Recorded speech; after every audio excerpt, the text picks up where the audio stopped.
அல்லாஹு தாலா இந்த வசனங்களிலே சூரா பனு இஸ்ராயீல் வசனத்தில் சொல்கிறான், அல்லாவை யார் யாரெல்லாம் நினைக்கிறார். நாம் நினைக்கிறோம் மனிதர்களாகி நாம் மட்டும்தான் நினைக்கிறோம் என்று, நாம் மட்டும்தான் அல்லாவை தஸ்பீஹ் செய்கிறோம் என்று. அல்லாஹ் சொல்கிறான்,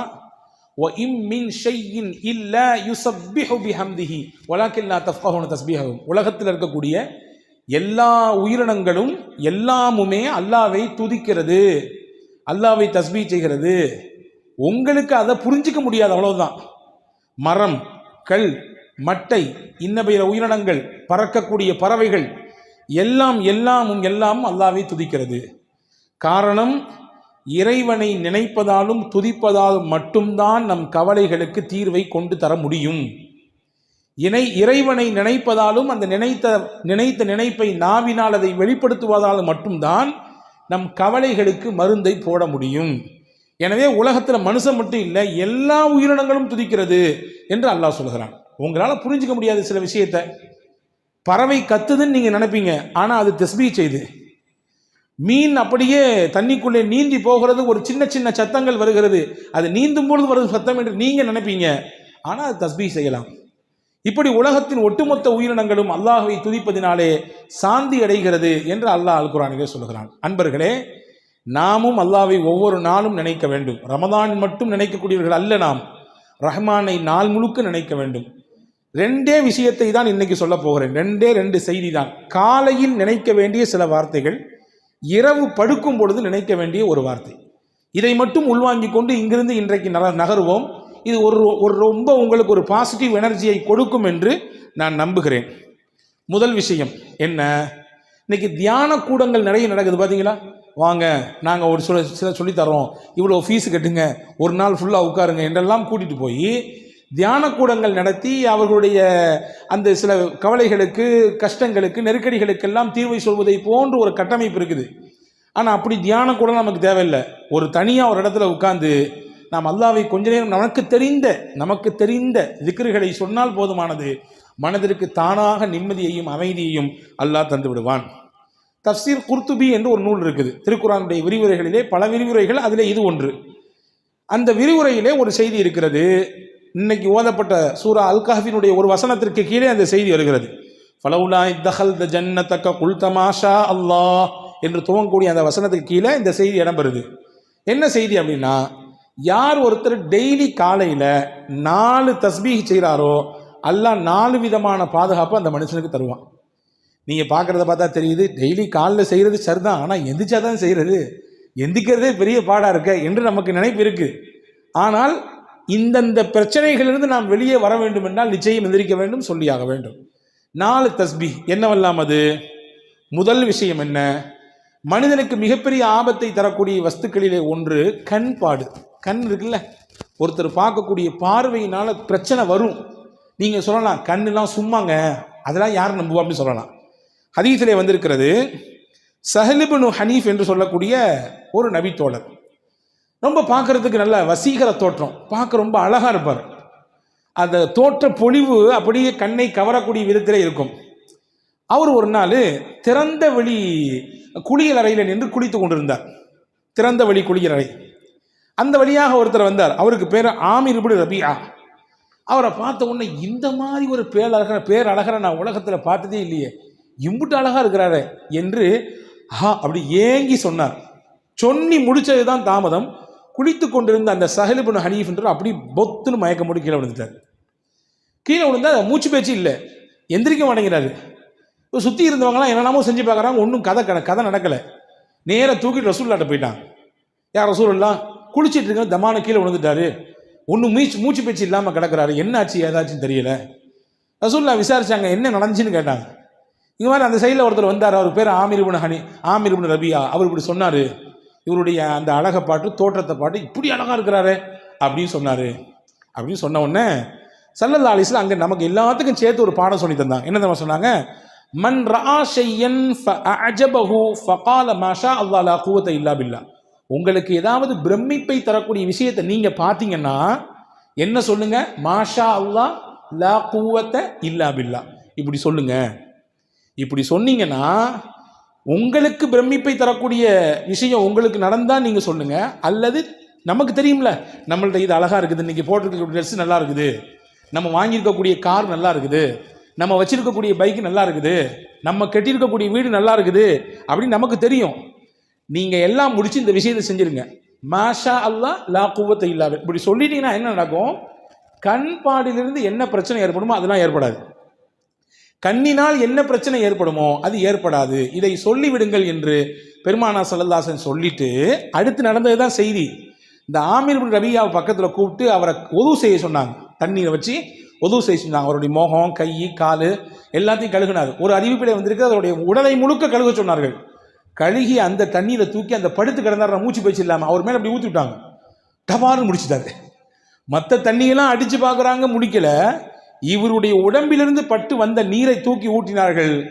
மயங்கி கடந்த அந்த சஹல் இப்னு ஹனீஃப் என்ற சஹாபி எழுந்தார். பெருமானா ஸல்லல்லாஹு அலைஹி வஸல்லம் லில் ஐனி ஹக்குன், கண்ணுக்கும் சில விஷயங்கள் இருக்கிறது, எனவே அந்த விஷயத்தில் நீங்கள் கவனமாக இருங்கள் என்று பெருமானா ஸல்லல்லாஹு அலைஹி வஸல்லம் சொல்லி தந்தாங்க. எனவே தான் நம்முடைய முன்னோர்கள் எல்லாம் வீடுகளுக்கு முன்னால் சில வாசகங்களை பொறித்திருப்பார்கள். வஹப் பின் முனப்பஹ் என்று சொல்லக்கூடிய மிகச்சிறந்த மார்க்க அறிஞர்களில் கட்டுப்பட்ட தாபீன்களுடைய வரிசையில் வரக்கூடியவர், அவருடைய வீட்டுக்கு முன்னாடி எழுதி போட்டிருப்பாராம். என்ன இதை? மாஷா அல்லாஹ் லா குவத்த இல்லா பில்லா. ஏன் எழுதி போட்டிருக்காரு?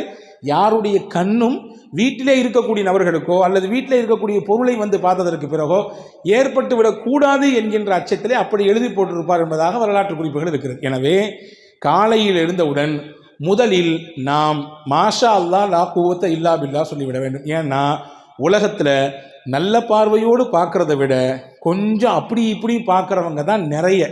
இதுதான் யதார்த்தம், அதை புரிஞ்சுக்கணும். ஒரு ஊர் வழியாக ஒரு பாதையில் ஒருத்தர் நடந்து போய்கிட்டே இருந்தாராமா.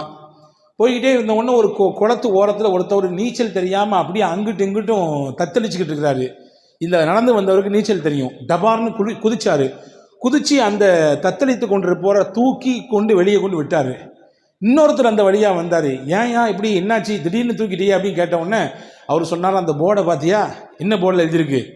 யாராவது இந்த குளத்திலே தவறி விழுந்து நீச்சல் தெரியாமல் தத்தளித்து கொண்டிருந்தால் அவர்களை யாராவது காப்பாற்றி விட்டால் அவருக்கு 500 ரூபாய் பரிசு, அதனால தான் செஞ்சேன் அப்படின்னாரா இவர். வந்தவர் சொன்னாரா, அந்த பக்கம் ஒரு போர்டு இருக்குது, அதை பார்த்தியா? ஏன், என்னது? அங்கே எழுதிருந்துச்சு, யாராவது இந்த குளத்திலே விழுந்து இறந்து விட்டால் அந்த பாடியை தூக்கி வெளியே போட்டால் அவங்களுக்கு 5000 ரூபா பரிசு. இவன் சொன்னானா, நான் முதல்ல பார்த்துருந்தேன் அதை செஞ்சுருப்பேனே அப்படின்னானா.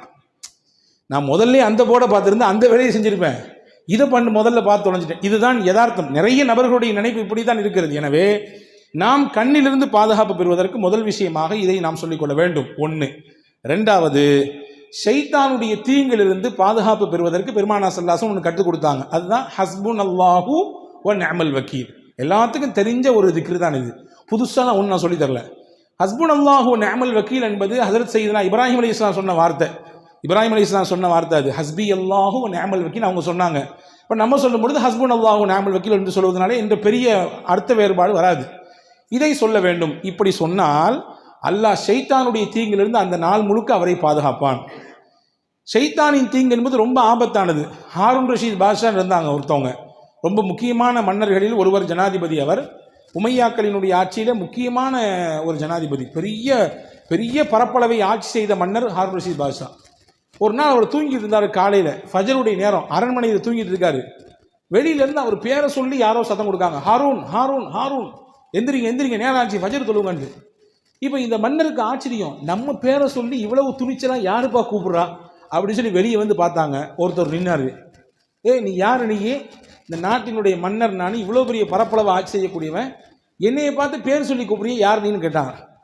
அப்போ ஹாரூன் ரஷீத் பாஷா சொன்னால், நான் தான் ஷைத்தான் அப்படின்னா. அவன், நீ எழுப்பி விட மாட்டியப்பா, நீ வந்து தூங்க தானே வைப்ப, நல்லா தூங்கு, ஃபர்குது, இன்னும் நேரம் நிறைய இருக்குது, இன்னும் தூங்குன்னு சொல்கிற ஆள் தானே நீ, என்னை எழுப்பி விட்டுடி எப்படின்னு கேட்டாங்க ஹாரூன் ரஷீத் பாஷா.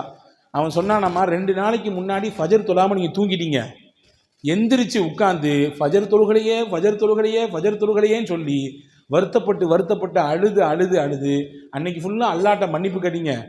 நீங்கள் ஃபஜர் தொழுதுருந்தா கூட இப்படி பெரிய நன்மை அல்லாஹ் உங்களுக்கு தந்திருப்பான் போல தெரியல. ஆனால் ஃபஜர் தொழாமல் அம்பிட்டு தூரம் அழுது கண்ணீர் விட்டு அல்லாட்ட மன்னிப்பு கேட்டீங்கல்ல, உங்களுக்கு நிறைய நன்மை அல்லாஹ் கொடுத்துட்டான் அப்படின்னு சொல்லிட்டு சைத்தான் சொன்னானா. அதனால தான் அது கிடைக்கக்கூடாது அப்படின்றதுக்காண்டி இது கிடைச்சா கூட பரவாயில்ல அப்படின்னு நினச்சி இந்த வேலையை செஞ்சேன் அப்படின்னு சொல்லி சைத்தான் சொன்னானா. இதை நீங்கள் தப்பாக புரிஞ்சுட்டு சரி ஃபஜர் தொலாட்டியும் பரவாயில்ல போல தெரியுது, எந்திரிச்சு உட்கார் 2 சொட்டு கண்ணி விட்டா போதுமானது, அஜரத்தே சொல்லிட்டாருன்னு நினச்சி நீங்கள் தப்பாக கணக்கு போடக்கூடாது. யதார்த்தத்தை சொல்கிறேன். ஷைத்தானுடைய நிலைப்பாடு எப்படி இருக்கும் என்றால், எப்படி ஒரு மனிதனை திசை திருப்பலாம் வழிகெடுக்கலாம் என்றே சிந்திப்பான். அப்போ அவனுடைய தீங்கிலிருந்து நாம் பாதுகாப்பு பெற வேண்டும் என்றால் டெய்லி காலையில் ஹஸ்புன் அல்லாஹு வ நிஅமல் வக்கீல் என்பதை ஓதிக்கொள்ள வேண்டும் என்று அறிஞர்கள் சொல்கிறார்கள். இது 2. 3வது, இது மட்டும்தான் நாம் கொஞ்சம் தெரியாத ஒன்று, திருக்குர்ஆனுடைய ஒரு வசனம், அந்த வசனத்தினுடைய ஒரு துண்டு, இதை டெய்லி ஒரு தடவை ஒரே ஒரு டைம் ஓதினா போதும். என்னது அது? வ உஃபவ்விது அம்ரி இலல்லாஹ். அவ்வளோதான். வ உஃபவ்விது அம்ரி இலல்லாஹ். 4 வார்த்தைகள் தான். என்னுடைய மொத்த பொறுப்பையும் அல்லாஹ்விடத்திலே ஒப்படைத்து விடுகிறேன். இதுதான் இதனுடைய பொருள். இதை ஓதுனா என்ன கிடைக்கும்? மனிதர்கள் என்ன மாதிரியான தீங்கெல்லாம் செய்வார்களோ அந்த தீங்கின் மொத்தத்திலிருந்தும் அல்லாஹ் நம்மை பாதுகாப்பான். இதனுடைய இன்னொரு ரகசியத்தை சொல்கிறேன் கேட்டுங்க. நம்முடைய பிள்ளைகளை நாம் வெளியே அனுப்புகிறோம், காலேஜுக்கு அனுப்புகிறோம், பள்ளிக்கூடங்களுக்கு அனுப்புகிறோம். நம்ம வீட்டினுடைய பெண்கள் வெளியே போகிறார்கள், வேலைகளுக்கு போகிறோம். நம்முடைய பிள்ளைகள் வேலைக்கு போகிறார்கள், வெளிநாடுகளுக்கு போகிறார்கள். போகும் பொழுது யார் இந்த ஆயத்தை ஓதி அவர்களுக்கு பாதுகாப்பாக அல்லாஹ் இருப்பான் என்று சொல்லி அனுப்புகிறார்களோ அல்லாஹ்வுடைய ஈமானையும் பாதுகாப்பான், அவருடைய ஒழுக்கத்தையும் அல்லாஹ் பாதுகாப்பான். இன்னைக்கு காலகட்டத்தில் 2மே மிகப்பெரிய சவாலான விஷயம். ஈமானை பாதுகாக்கிறதும் பெரிய சவால், ஒழுக்கத்தை பாதுகாப்பதும் மிகப்பெரிய சவாலாக இருக்கிறது இல்லையா? ஒழுங்கீனமான காட்சிகள் எத்தனை நடக்குது பார்க்குறோமா இல்லையா? எக்கச்சக்கமான காரியங்களிலே இன்றைக்கு இலசுகள் சிக்கி தங்களுடைய எதிர்காலத்தை சின்னாபின்னப்படுத்திக் கொள்கிறார்களே, பார்க்கிறோமா இல்லையா? எனவே இதை ஓதி விட வேண்டும். ஓதினால் அல்லாஹ் மனிதர்களிடத்திலிருந்து கூடாத நட்பு கேடாய் முடியும் சொல்லுவாங்களே, அந்த மாதிரியான கூடாத நட்புகளிலிருந்து, கூடாத சகவாசத்திலிருந்து என்னென்ன தீங்குகள் வருமோ அந்த தீங்கை எல்லாம் அல்லாஹ் பாதுகாப்பான். காரணம், இந்த வசனத்தினுடைய அடுத்த பகுதி சொல்கிறது, இன்னல்லாஹ பசீரும் பில் இபாத். அல்லாஹ் தன் அடியார்களை உற்று நோக்கக்கூடியவனாக இருக்கிறான், கண்காணிச்சுட்டே இருக்கான். இப்போ இதை நீங்கள் ஓதுனீங்கன்னா நிச்சயமாக அல்லாஹ்வின் வளையத்திற்குள்ளே நாம் இருப்போம். நாம் யாரை வெளியே அனுப்புகிறோமோ அவர்கள் இருப்பார்கள். இது 3வது. 4வது விஷயம் என்ன? காலைல எந்திரிச்சவன சொல்ல வேண்டியது, ஹதரத் சையதுனா யூனுஸ் அலைஹிஸ்ஸலாம் சொன்ன ஒரு கலிமா. என்ன கலிமா அது? சொல்ல தானே நீங்கள் இருக்கிறீங்க, நீங்கள் சொல்லிதாங்க என்று நீங்கள் கேட்கறது புரியுது. லா இலாஹ இல்லா அன்த சுபஹானக இன்னி குன்து மினல் ஸாலிமீன். இது ஒரே ஒரு தடவை காலை ஓதினால் என்ன கிடைக்கும்? இன்னைக்கு உச்சகட்டமான நோயாக இருக்கக்கூடிய எல்லாத்துக்கும் இருக்கு, சின்ன பிள்ளையிலிருந்து வயசான பெரியவங்களே இருக்குது. என்ன? கவலை கவலை கவலை, எதையாவது நினைச்சு கவலை, எதையாவது நினைச்சு புலம்படி இல்லையா? அந்த கவலைகளிலிருந்தெல்லாம் அல்லாஹ் தஆலா வெளியே கொண்டு வருவான் மனிதனை. ஹஜ்ரத் யூனுஸ் அலைஹிஸ்ஸலாமுக்கும் கவலை இருந்தது. அல்லாஹ் குர்ஆனிலே சொல்கிறான், வ கதாலிக நுஞ்சில் முஃமினீன். ஹஜ்ரத் யூனுஸ் அலைஹிஸ்ஸலாம் மீன் வயிற்றுக்குள்ளே இருந்தார்கள், ஒரு விஷயம் செய்யக்கூடாது, அதை செய்தார்கள். அல்லாஹ் ஒரு சின்ன மாற்றத்தை கொடுக்க நினைத்தான், மீன் வயிற்றுக்குள்ளே வைத்தான். 40 நாட்கள் இருந்தார்கள். அவர்கள் 3 இருளிலே சிக்கி இருந்தார்கள். கடலின் ஆழம், கடல், இன்னொன்று மீன் வயிறு. அங்கே இருந்து கொண்டுதான் இந்த கலிமாவை ஓதினார்கள். அல்லாஹ் சொல்லுகிறான், இந்த கலிமாவை மட்டும் யூனுஸ் ஓதாமல் இருந்திருந்தால் அவர் அதே மீன் வயிற்றுக்குள்ளே கியாமத் வரை இருந்து போயிருப்பார், மறுமை வரை அந்த மீனுக்குள்ளேயே இருந்து போயிருப்பார் என்று அல் குர்ஆனிலே சூரா சாஃபாத்திலே அல்லாஹ் சொல்லுகிறான். இப்போ என்ன சொல்ல வரேன்னா, அல்லாஹ் சொல்றான், ஃபனஜ்ஜைனாஹு மினல் கம். அந்த யூனுஸை இந்த கலிமாவின் மூலமாக அவருடைய கவலையிலிருந்து நாம் வெளியே கொண்டு வந்தோம், அவருடைய ஸ்ட்ரெஸ்லேருந்து நம்ம வெளியே அவரை தூக்கிட்டு வந்தோம் நல்லா சொல்கிறான். அதற்கு ரசூல் ஸல்லல்லாஹு அலைஹி வஸல்லம் சஹாபாக்களுக்கு சொல்லி கொடுத்தாங்க, இதை நீங்களும் ஓதுங்கன்னு சொன்னாங்க. இப்போ சஹாபாக்கள் கேட்டாங்க, யார் ரசூலுல்லாஹ் இதை ஓதுனா என்ன கிடைக்கும்? அல்லாஹ் சொல்கிறது உங்களுக்கு தெரியலையா? கதாலிக நுஞ்சில் மூமினீன், அவ்வாறே மூமின்களையும் நாம் பாதுகாப்போம், மூமின்களுக்கும் கவலையிலிருந்து வெளியே கொண்டு வருவோம் என்று அல்லாஹ் சொல்கிறானே, அது உங்களுக்கு புரியலையான்னு கேட்டாங்க ஸல்லல்லாஹு அலைஹி வஸல்லம். எனவே கவலையிலிருந்து வெளியே வருவதற்கான மிகச்சிறந்த மருந்தாக கலிமே யூனுஸ் அலைஹிஸ்ஸலாம் ஓதி இந்த கலிமா இருக்கிறது. ஆக இந்த 4 விஷயத்தையும் டெய்லி காலையில் செய்துவிட்டால் அல்லாஹ்வின் அருளால் 4 விதமான பாதுகாப்பை நம்மால் பெற்றுக்கொள்ள முடியும். முதல்ல சொல்லிட்டா ரீவைண்டிங் பண்ணட்டுமா? முதல் விஷயம் என்ன என்றால், கண் பாடிலிருந்து பாதுகாப்பு பெறுவதற்கு மாஷா அல்லாஹ் லா குவத்த இல்லா பில்லா, ஷைத்தான் புறத்திலிருந்து அவனுடைய கேடுகளிலிருந்து பாதுகாப்பு பெறுவதற்கு இப்ராஹிம் அலைஹிஸ்ஸலாம் ஓதிய ஹஸ்புன் அல்லாஹ் வ நிஅமல் வக்கீல். 3வது, மனிதர்களின் தீங்கிலிருந்து நமக்கு பாதுகாப்பு கிடைப்பதற்கு, நம் பிள்ளைகளின் ஒழுக்கமும் அவர்களுடைய ஈமானும் பாதுகாப்பு பெறுவதற்கு குர்ஆனினுடைய வசனமாக இருக்கிற வ உஃபவ்விது அம்ரி இலல்லாஹ். 4வது, கவலை, நெருக்கடி, கஷ்டம் இதுவெல்லாம் நீங்குவதற்கு ஹஜ்ரத் யூனுஸ் அலைஹிஸ்ஸலாம் ஓதின லா இலாஹ இல்லா அன்த சுப்ஹானக இன்னி குன்து மினல் ஸாலிமீன். இது காலையில் செய்ய வேண்டிய 4 விஷயம். நைட்டு செய்ய வேண்டிய 4 விஷயம் ரொம்ப சிம்பிள். ஹஜ்ரத் ஃபாத்திமா அலைஹிஸ்ஸலாமுக்கு ரொம்ப உடம்பு வலி, வீட்டில் வேலை செஞ்சு செஞ்சு செஞ்சு கையெல்லாம் அப்படி காய்ச்சி போச்சு.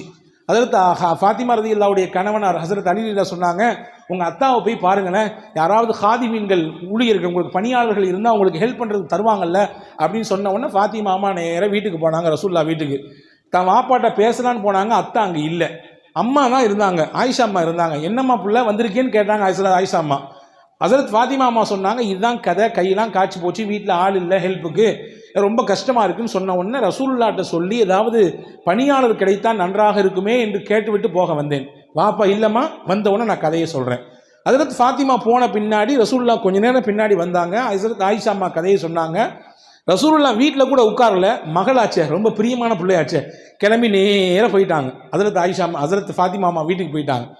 ஃபாத்திமா ரலியல்லாஹு தஆலா அன்ஹா அவர்களும் அலி ரலியல்லாஹும் கட்டில் இருக்கிறார்கள். ரசூலுல்லாஹ் 2 பேத்துக்கு நடுசுல போய் உட்காந்துட்டாங்க. உட்காந்துட்டு சொன்னாங்க, உங்களுக்கு பணியாளர் கேட்பதாக நீங்கள் கேட்டதாக வந்த செய்தி எனக்கு வந்துச்சு, நான் அதை விட சிறப்பான ஒன்றை உங்களுக்கு சொல்லித்தரேன். டெய்லி நீங்கள் இதை ஃபாலோ பண்ணீங்கன்னா உங்கள் உடலில் எவ்வளவு பெரிய களைப்பு இருந்தாலும், எவ்வளவு பெரிய சோர்வு இருந்தாலும், மனசில் எவ்வளவு பெரிய பாரம் இருந்தாலும், உடலுக்கும் மனதிற்கும் சேர்த்து ரசூலுல்லாஹ் சொன்னாங்க. வேலை செஞ்சு செஞ்சு உடல்லாம் டயர்டாக இருக்குது, அல்லது நீங்கள் ஏதோ ஒரு மன உளைச்சலில் போய் சுற்றிக்கிட்டே இருக்கிறீங்க, நைட்டு தூங்க வர்றீங்க, ஹஜ்ரத் ரசூல் சொன்னாங்க, இதை செஞ்சீங்கன்னா 2 விதமான கவலையும் 2 விதமான பாரத்தையும் அல்லாஹ் போக்குவான். என்னெல்லாம் செய்யணும்?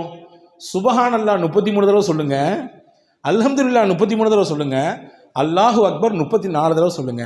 இதுதான் உங்களுக்கு பெஸ்ட்டு. எதை விட நீங்கள் கேட்டு வந்தீங்கல்ல பணியாளர் இருந்து உங்களுக்கு ஹெல்ப் பண்ணால் கொஞ்சம் வேலை பளு குறையும் நினைக்கிறீங்க, அப்படி தானே? வேலையில் கொஞ்சம் பளு குறையும், கொஞ்சம் ரிலாக்ஸாக இருக்கலான்னு. இல்லை, உங்கள் வேலையை நீங்களே செய்யுங்க, உங்களுக்கு ஹெல்ப்பர்லாம் தேவையில்லை. எவ்வளவு பெரிய வேலை செஞ்சு நீங்கள் தயாரானாலும் வந்து நைட்டு படுக்கும்போது இதை ஓதிட்டு படுங்க. அல்லாஹ் பணியாளரை விட சிறந்த ஒரு மருந்தை இதன் மூலமாக உங்களுக்கு தருவான், மனதிற்கும் தருவான், உடலுக்கும் தருவான் என்றார்கள் அருமை நாயகம் ஸல்லல்லாஹு அலைஹி வஸல்லம். எனவே காலையில் 4 வார்த்தை, இரவு தூங்கும் பொழுது 3 வார்த்தை, மொத்தம் ஒரு நாளைக்கு 7 தஸ்பீஹ் தான். ஓதி பழகி பாருங்கள், நிச்சயமாக உங்களுக்கும் சேர்த்து என்னோடு சேர்த்து எனக்கும் நான் சொல்லிக் கொடுக்கிறேன், பெரும் மாற்றத்தை நம் வாழ்க்கையில் பார்க்க முடியும்.